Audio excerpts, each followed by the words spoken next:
The Iraqi people will not stand for it. On Libya, I want to commend the Libyans' reassertion of sovereignty as they take steps towards a lasting ceasefire during UN-facilitated talks in Geneva this week.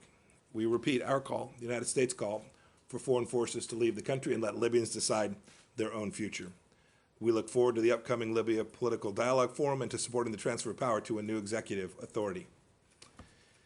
On Friday in Lebanon, we'll honor the 241 American service members murdered 37 years ago by Iranian-backed Hezbollah suicide bombers in a terrorist attack on U.S. and French peacekeepers. The United States will always remember those heroes who made the ultimate sacrifice on that day.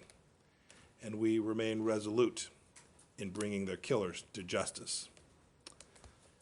A comment on Syria. Tomorrow I'll participate in a meeting with my counterparts in the Syria Small Group to reaffirm the U.S. government's strong support for a peaceful political resolution in the Syrian conflict under UN Security Council Resolution 2254. I want to commend the European Union for their good work and the recent announcement of strong sanctions against Assad's ruthless officials. We continue to share the EU's resolve to hold the Assad regime and its supporters accountable for the violent repression of Syrian civilians. A bit closer to home, we've consistently supported the Bolivian people and the right to freely, fairly choose their government. We congratulate President-elect Luis Arce on his victory and look forward to working with the elected government for a hemisphere of freedom and prosperity. In Sudan, General Electric and Sudan civilian-led transitional government signed an MOU on October 15th for significant new projects for power and healthcare. That'll be an enormous benefit to the people of that country. It's a welcome sign that the relationship between our two countries is advancing. They're poised to take even greater strides once Sudan comes off the state-sponsored terror list, as President Trump announced this week that we will do and we expect it to happen. Finally, three quick items. First, the U.S. is pleased to nominate Chris Liddell as the Secretary General of the OECD. I've known Chris now for a long time. He'll do an outstanding job working with other free market democracies to develop best practices and standards that drive growth and create jobs. Second, the Department of State will convene the first ever U.S. government-sponsored conference on combating anti-Semitism on the internet and social media titled Ancient Hatred, Modern Medium, and will be broadcast from the State Department website this afternoon and tomorrow at 1 p.m. Eastern Time. And finally, next week, the United Nations will recognize the 20th anniversary of the UN Security Council Resolution 1325 on women, peace, and security. We call on the United Nations and all countries who share responsibility for the women, peace, and security agenda to uphold the promises of UN Security Council Resolution 1325. And with that, I'm happy to take a few questions. Ms. Pack. Thank you, Mr. Secretary. Nice to meeting you. Since after pandemic, I missed you so much. Yes, ma'am. Glad you're here today. I have two questions on the South and North Korea. Recently, President Moon Jae-in of South Korea mentioned about the declaration the end of the war with North Korea. Is it possible that North Korea, without the North Korea nuclear abandonment? And I have a second question. So will there be any change of U.S. FK if the defense cost share is not met enough for the United States? So our position on that set of issues, that suite of issues with respect to denuclearization of North Korea, a brighter future for the North Korean people, which would obviously include documents that would change the status between North and South Korea. There's been no change in the way the United States thinks about this. We continue to believe that there's an important, good outcome for global peace and stability and for the North Korean people, and we hope that we can get back to the table and begin to have those discussions in a serious way. It would ultimately lead to what the president of South Korea was speaking to. The second question, do you have anything about the cost sharing with the South Korea? If not, it made enough for the United States. Do you still living in the U.S. troops in South Korea? Yeah, we're still working our way through it. I don't have anything to announce today. The discussions, the conversation about appropriate burden sharing there continues. Saeed, go ahead. Thank you. Oh, hello. Secretary. Yes, sir. Sir, there is a Palestinian prisoner in Israeli prison. He's on his 87th day of a hunger strike. He's about to die. He's 46-year-old and a father of 6. I wonder if he's under administrative detention with no charge. I wonder if you have anything to say about this particular case, and if you have something to say about the principle of administrative detentions practiced by Israelis, by the Israeli authorities, sometimes that go on for years. Thank you, sir. You know, I don't want to comment on a particular fact pattern of a particular case, other than say we've had long conversations about this set of issues. This is not new, this set of concerns. We have consistently made clear that Israel has the right to defend itself and make the appropriate decisions it needs to make for its own security, and we'll continue to defend that. Amber? Good morning, Secretary. Thank you. Yes, hi. Multiple former intelligence officials, as well as U.S. ambassadors, have stated publicly that they think the recent stories about Hunter Biden and his emails are the products of Russian disinformation. However, the DNI, FBI, and DOJ have all said they have not seen intelligence stating that that's the case. Does the State Department concur with their assessment? You know, when I was a CI director, I always preferred that people defer to the intelligence community about matters best known to them. I saw DNI Ratcliffe's statement. I have every reason to believe he's got it exactly right. Thanks. Will? Thank you so much. Another political issue, it seems, is the email search for Hillary Clinton's emails. And we were just wondering, what are those emails that you're looking for, who is releasing them, and when they'll be released? You said before it would be before the election. What I said is we'd continue to do the work that we have done for an awfully long time, and we'll produce them when they are prepared to be produced. And I think it's the 17th time I've been asked this question. I'm going to give you the same answer I gave the previous 16. Michelle? Happy to take the 18th if you'd like. Thank you, Mr. Secretary. I have two questions. One on Sudan. When should we expect Sudan to be removed from the list of state sponsors of terrorism? And is this step related to Sudan normalizing with Israel? And second, can you comment on the visit that Mr. Patel made to Syria to release 2 American citizens? And have you made any progress? And is the U.S. ready to withdraw from Syria as a price for this release? Look, when we work on prisoner issues, this is something that we focus on. We compartmentalize that. Our ask is that the Syrians release Mr. Tice. They tell us what they know.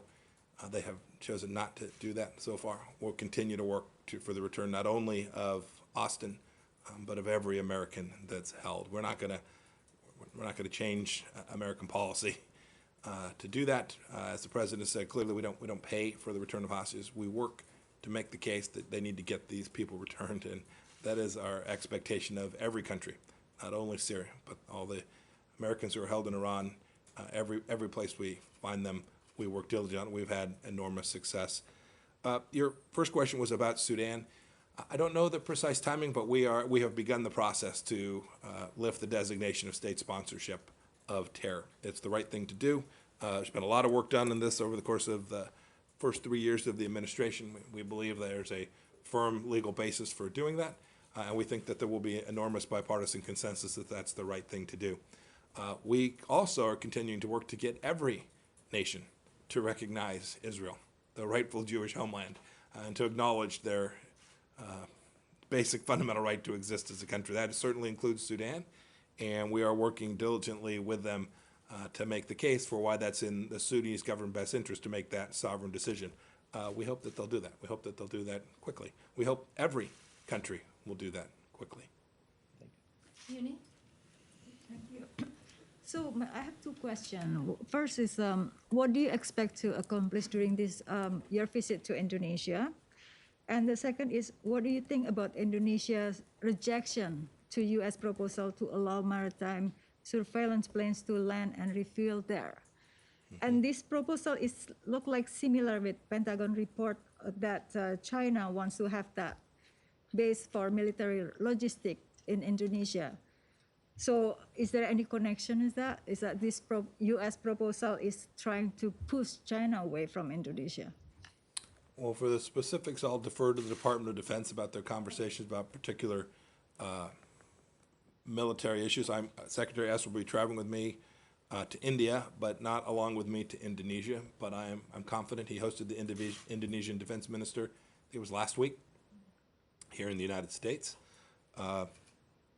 But it's no surprise that the United States firmly believes that it is in Southeast Asia, and that certainly includes the entire swath all the way down to South Central Asia, that it's in their best interest to ensure that their sovereignty is protected against the continued efforts to encroach upon their basic rights, their maritime rights, their sovereign rights, their ability to conduct business in the way that they want to inside of their country, that the Chinese Communist Party continues to threaten.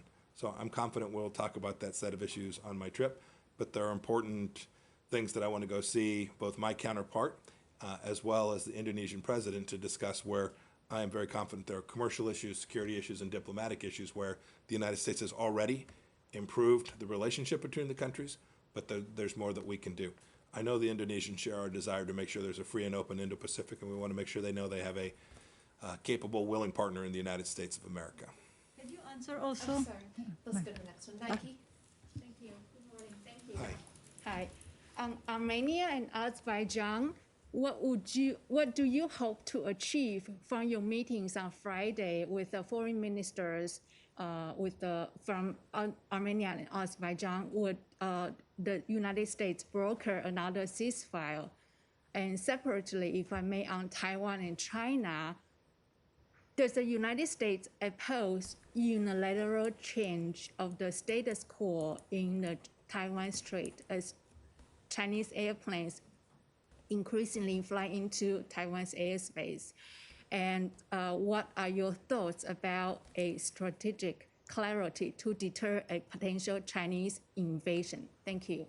I don't have anything new to announce with respect to our desires and hopes for Taiwan, and our expectations that the Chinese Communist Party will live up to the commitments that they have made. We always comes back to this with the Chinese Communist Party.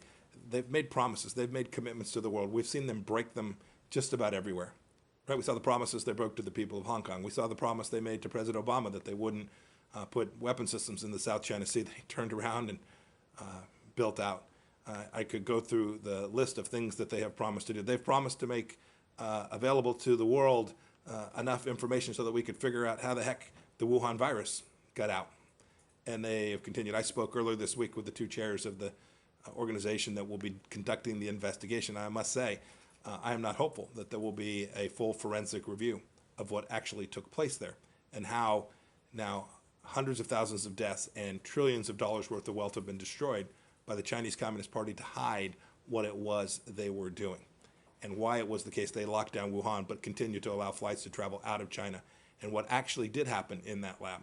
These are important questions that the world is entitled to know the answer to, and the Chinese Communist Party continues to break the most fundamental commitments they made to the World Health Organization that said there's this set of rules called the IHR, the International Health Regulations, and we'll comply with them. And yet they continue, as we sit here today, to break that promise. So as for Taiwan, our policy hasn't changed. I hope that the Chinese Communist Party will choose to honor its commitments as well. Your first question is about what I hope to accomplish when I meet with the foreign ministers of Azerbaijan and Armenia on Friday. You referred to, will we broker another ceasefire, suggesting that the previous commitments to ceasefire didn't work.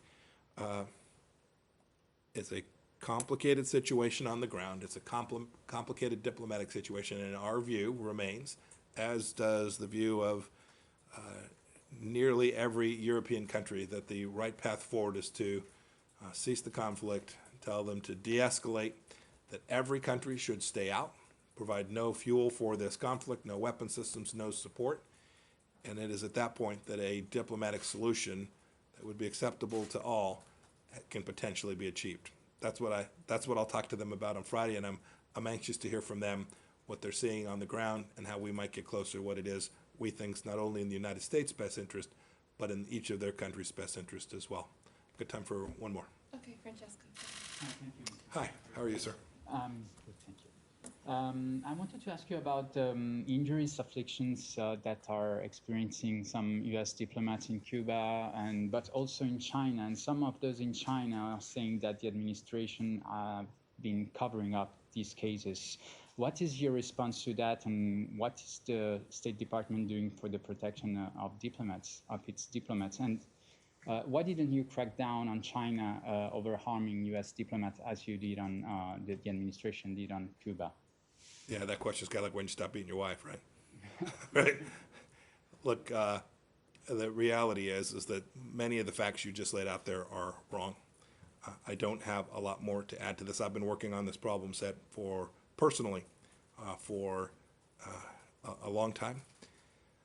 We, every day, work to make sure that our diplomats, wherever they are stationed, are safe and healthy and protected.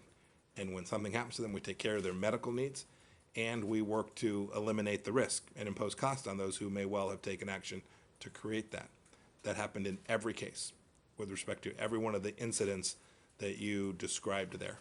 It happened in every country around the world. There were no politics attached to this. The suggestion somehow is that we didn't protect our officers because of some larger political objective. That is patently false.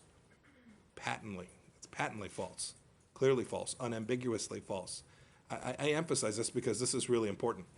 We don't want any country around the world to think for a moment that they can do something and we won't take serious action. I don't want any of the people that work for me for a moment to think that we won't do everything necessary to reduce the risk and, as best we can, protect them in every place they go. We'll never defer to a political situation in order to and sacrifice the safety not only of State Department officials but all of those who work in our embassies all across the world. We've got people from nearly every agency working in our operations all across the globe. And it's important that our team understand that and every country understand that as well. I'm following these incidents. We've tracked them closely.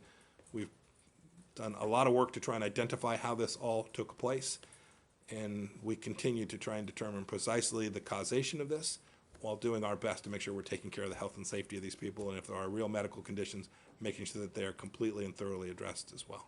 Can you just update us on what you know precisely of what these injuries are and if there is any implication of foreign actors? What the status of what you know now? Yeah, I don't want to add anything here. It is a very complicated situation, and there is not yet any complete U.S.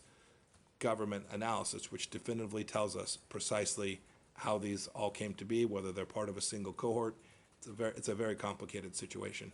There are multiple theories, and you should know there are significant U.S. government resources now, 3+ years on, devoted to getting to the bottom of this and then holding those responsible accountable should we determine that that's required. Thanks, everyone. Great. Thanks, everybody.